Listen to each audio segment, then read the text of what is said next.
The entire government in Sri Lanka is controlled by one family, the Rajapakshas. The president is Rajapaksha Gotabaya, the prime minister is his older brother Mahinda. The finance minister is the third brother, Basil Rahana. And the eldest of the Rajapaksha siblings is Chamal, who is the country's home minister. The list does not even end here. There is Namal Rajapaksha, who is the Minister of Youth and Sports, and he happens to be the Prime Minister's son. Then there is Yoshitha Rajapaksha, who is the Prime Minister's Chief of Staff. Yashindra Rajapaksha, Sri Lanka's Minister for Agriculture, the list goes on.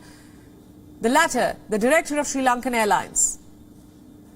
There's a point to be said here. All in all, the Rajapaksha family holds 9 ministerial berths. This includes 7 cabinet posts in the Sri Lankan government. Currently, they control 75% of Sri Lanka's budget. The same Sri Lanka where there are no exam papers. The country has literally run out of paper. Streets are going dark, people are queuing up for fuel, and power cuts have become more normal than they ever before. This is a family that is responsible for Sri Lanka's doom. To understand their role, let's take you years back. The year was 2007. Mahinda Rajapaksha was Sri Lanka's president, and he took a major policy decision. Colombo began borrowing money. Government bonds were sold in capital markets. 15 years later, that borrowing hasn't stopped today. These loans account for 38% of Sri Lanka's debt.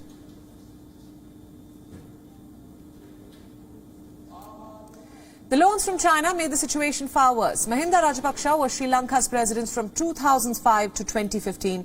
And during this period, China was involved in 70% of all new infrastructure projects in Sri Lanka. It gave at least $14 billion from 2005 to 2015.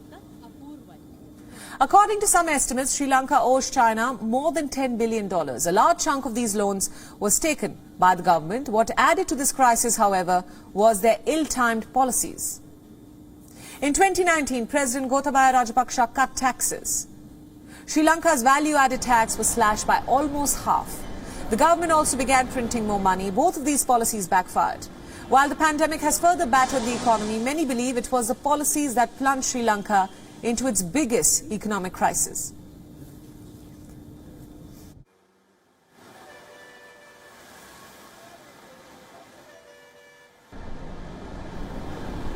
For more insights into this story, we are now being joined by Shani Akam Rasamikam, live from Sri Lanka's Batikaloa. He happens to be a member of the Sri Lankan Parliament. Sir, thank you so much for joining us on Beyond World is One. Hi Priyanka, good evening to you. My first question to you, I want to first start by asking you about the situation on ground in Sri Lanka as of now. We've heard of massive protests, hundreds taking to the streets in what has been described as a night of violence. What can you tell us about this? As we understand, the Sri Lankan president blames an extremist group for the same. In fact, this has been the same rhetoric that the government has relied on.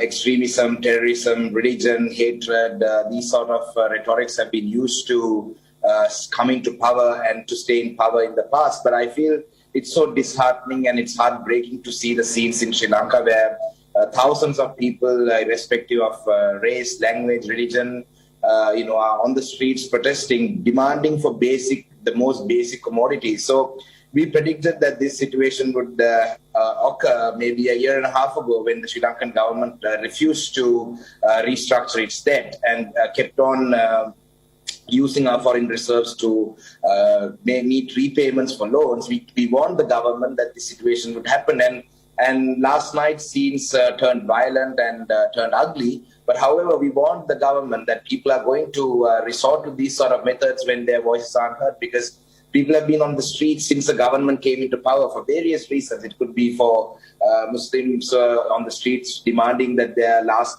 rites be allowed, where the Muslims were cremated, their bodies were forcibly cremated during the COVID pandemic. So from there onwards, for economic crisis, for salary increases, and now for power, fuel, I mean, people are paying for it. So even when people pay for it, if they're not able to access it, naturally people are going to get upset. So we warned that the government, that the people would turn against the government in such a manner, and that the government should be ready to take appropriate action. But however, it has fallen on deaf ears, and now we see the results. And I don't think that there was any extremist group behind this. And I think the president's media office had issued a statement saying extremist group, and then cabinet ministers later then clarified saying that that is not what they meant.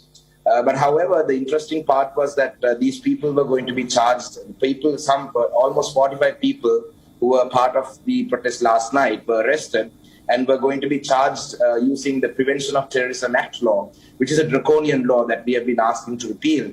And later on, when the Human Rights Commission and the other independent organizations exerted pressure on the police and the government, they had agreed to, or it was reported that they were going to... I'd just like to interject at this point. I'd like to focus more on the economic crisis as well. You've spoken about the hardships that the people of Sri Lanka are facing. We also have been reporting on the same.